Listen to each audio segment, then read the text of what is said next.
যাব ঠিক বছরে গো। এই বেহানের ভাব দেখে ও বেহান,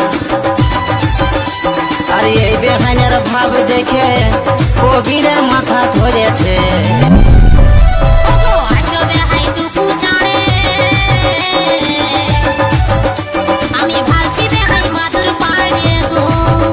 আমি বসছি বেহান খাইটা পাড়ে,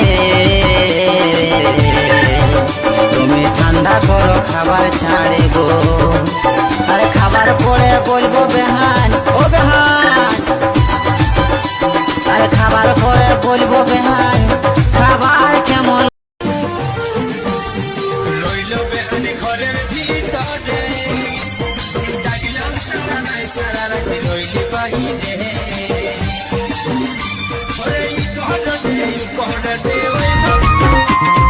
আমি গো বুড়াতে পারি, মনটাই আমার বুড়াই নাই। বিটি যদি নাই দেয় কেউ নিয়ে আসি পছায় আমায়।